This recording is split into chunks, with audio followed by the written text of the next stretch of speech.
કે ડિલિવરીમાંથી દીકરો કે દીકરી જે અમને જન્મ થાય એને 1 થી કોલેજ સુધી ભણાવવાનો ખર્ચો નરસિંહભાઈ દીકરો કે દીકરી જન્મે તો તેમને 1.5% માટે 1.5 લઈને ડીસાના કોંગ્રેસના કાર્યકર્તાઓ બેનના ઘરે જશે। કૃષ્ણ અને રામજી દીકરી દીકરો અપાઈ ગોપાલ સગર અમારી સમાજ તરીકે ડીસાથી બનાસકાંઠા વાવ થરાદના અમારી યુવાન ટીમ અને ડીસાની કોંગ્રેસની ટીમ અમારા અજમલજી ઠાકોર અને શંકરભાઈ ચૌધરી અમે એને દત્તક લઈએ છીએ, કોલેજ સુધીનો અભ્યાસ કરશું। સગર્ભા સભ્યના બાળકના અભ્યાસ ખર્ચની જાહેરાત કોંગ્રેસના નેતા દ્વારા કરવામાં આવી। કિંજલબેન ઠાકોર મામલે પાર્ટીમાં સમર્થન છે તે જાહેર કરવામાં આવ્યું છે। હજુ સુધી તમે અમારી ચેનલને સબસ્ક્રાઇબ નથી કરી તો અત્યારે જ ન્યૂઝરૂમ ગુજરાતને સબસ્ક્રાઇબ કરો, ફેસબુક અને ઇન્સ્ટાગ્રામ પર ફોલો કરો।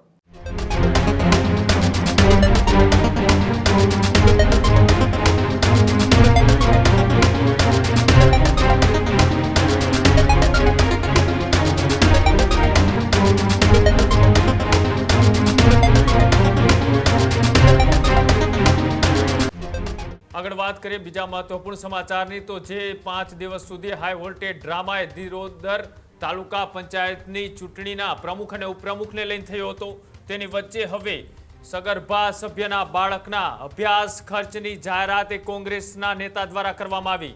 કોંગ્રેસ નેતા નરસિંહ દેસાઈ દ્વારા મહત્વપૂર્ણ નિર્ણય જાહેર કરવામાં આવ્યો છે। નેસડા બેઠકના સભ્યને સહાયનું પણ વચન આપવામાં આવ્યું છે। કિંજલબેન ઠાકોર મામલે પાર્ટીમાં સમર્થન છે તે જાહેર કરવામાં આવ્યું છે।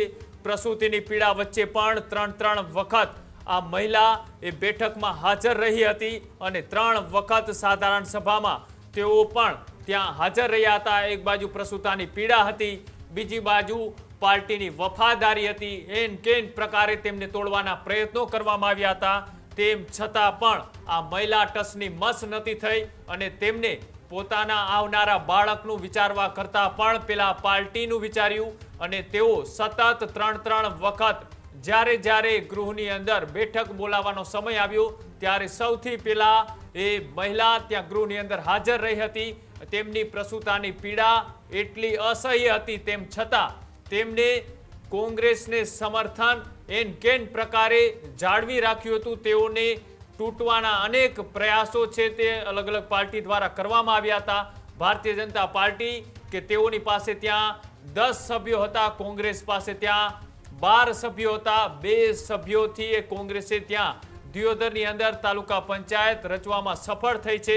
પણ જે હાઈ વોલ્ટેજ ડ્રામા થયો હતો આ હાઈ વોલ્ટેજ ડ્રામા વચ્ચે પણ એ મહિલા કિંજલબેન ઠાકોર કે જેઓ ટસના મસ નતા થયા અને પૂરા વિસ્તારમાં તેમની ચારેકોર અત્યારે ચર્ચાઓ પણ થઈ રહી છે અને તેના જ ભાગરૂપે કોંગ્રેસના સભ્ય દ્વારા તેમને ઇનામી રૂપે એમના આવનારા બાળકના તમામ ખર્ચની જાહેરાત કરવામાં આવી છે। હા, ડીસા તાલુકા કોંગ્રેસ સમિતિ તરફથી આ સહાયની જાહેરાત પણ કરવામાં આવી છે। સાથે જ પાર્ટી પ્રત્યેની વફાદારીથી તેમની આખા વિસ્તારમાં અત્યારે પ્રશંસા પણ થઈ રહી છે અને સાથે જ કોંગ્રેસ નેતા નરસિંહ દેસાઈ દ્વારા તેમના આવનારા બાળકના કોલેજ સુધીના અભ્યાસની જવાબદારી પણ લેવામાં આવી છે। જે રીતનો ત્યાં આખો ઘટનાક્રમ થયો હતો આ ઘટનાક્રમ બાદ અંતે જે તારીખ પે તારીખ પડી હતી તેમાં આજે દિયોદર તાલુકા પંચાયતમાં એ કોંગ્રેસનું શાસન આવ્યું। કોંગ્રેસનું શાસન આવતા જ કોંગ્રેસે કોંગ્રેસની જીત કરતા લોકશાહીની જીત ગણાવી છે।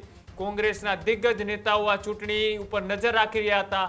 ગેનીબેન ઠાકોર હોય, ગુલાબસિંહ રાજપૂત હોય, ઠાકરસિંહ રબારી હોય કે પછી કોંગ્રેસના ત્યાંના સ્થાનિક નેતા હોય, આ તમામે ત્યાં જે મજબૂતાઈથી ટક્કર આપી હતી અને જે આખો ઘટનાક્રમ થયો તેમ છતાં કોંગ્રેસ ત્યાં દિયોદર તાલુકા પંચાયત બનાવવામાં સફળ થઈ અને ત્યારબાદ સૌથી વધારે ચર્ચા એ જે પ્રસૂતાની પીડા વચ્ચે પણ 3 વખત એ બેઠકમાં હાજર રહેનાર કિંજલબેન ઠાકોર કે તેમનું અત્યારે આખા વિસ્તારની અંદર ચર્ચાઓ થઈ રહી છે અને કોંગ્રેસ નેતા નરસિંહ દેસાઈએ તેમના આવનારા બાળકના ભવિષ્ય માટે એ ભણતરનો ખર્ચ ઉઠાવવાની પણ જાહેરાત કરી છે અને સાથે જ બીજા અન્ય કોંગ્રેસના નેતાઓએ પણ તેમને સહાય આપવાની પણ છે વાત કરી છે। આખો જે ઘટનાક્રમ થયો તેને લઈ શું પ્રતિક્રિયા આવી રહી છે અને શું જાહેરાત કરવામાં આવી આવો તે પણ જોઈએ। અમારે બીજું વિશેષ વાત નથી કરવાની, કોઈ પ્રચાર માટે હું નથી આવ્યો। હું ડીસા તાલુકાના કોંગ્રેસનો પ્રમુખ છું।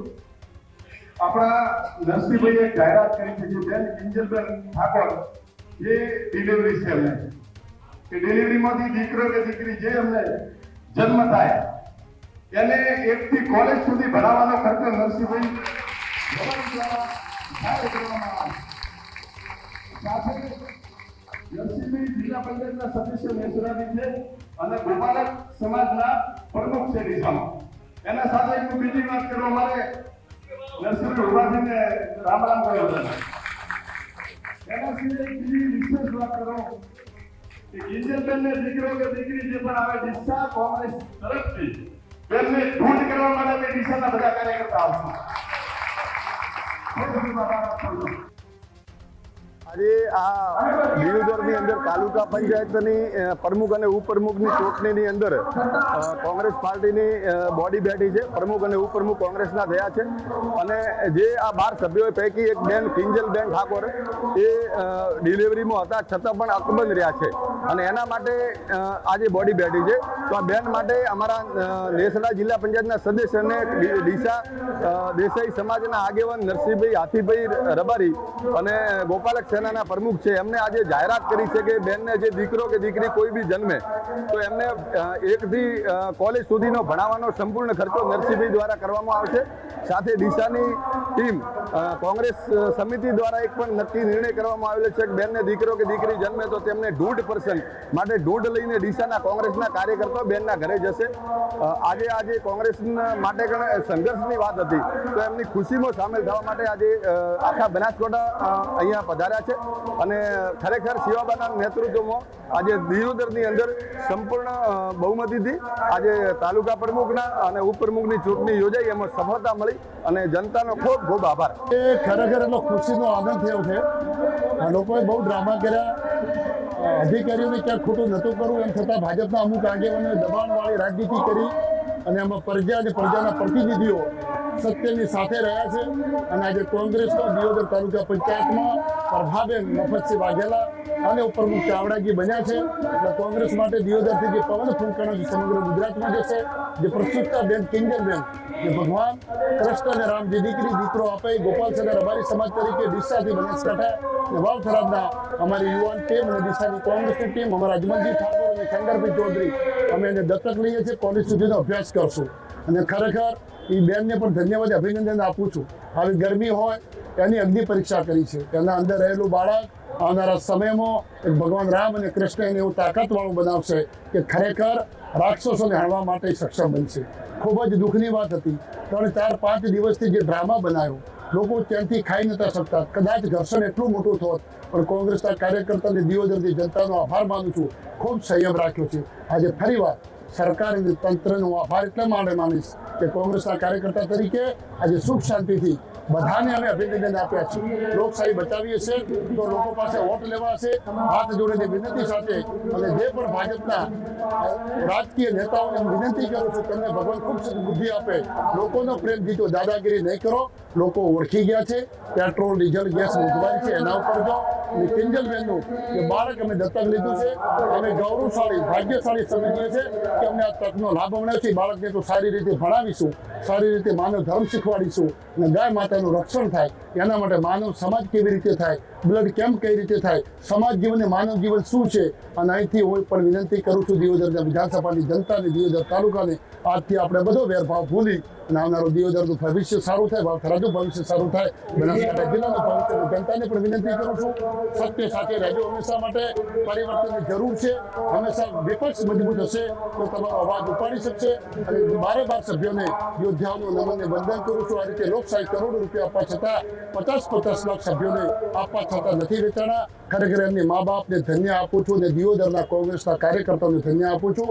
અને જેના ઉપર એફઆઈઆર થઈ છે તમારે ઉપર એફઆઈઆર બળાત્કારને લૂંટ થતી એફઆઈઆર કહેવાય. હંમેશા માટે ન્યાયતંત્ર બચાવવા માટે, લોકશાહી બચાવવા માટે કદાચ પહોંચીને મોચડે ચડવું પડે ભગતસિંહ ગુટ ચડવા તૈયાર છો. અને સમગ્ર કોંગ્રેસ અને દિયોદર એ 10 આરોપી નથી, એ મર્દો માણસો છે, હિંમતવાન માણસો છે. એમની સાથે હાઈકોર્ટ, સુપ્રીમ કોર્ટમાં જે લડી અને 307 ખોટી છે અને નિર્દોષ સાબિત કરીશું. બસ ભારત માતા કી જય.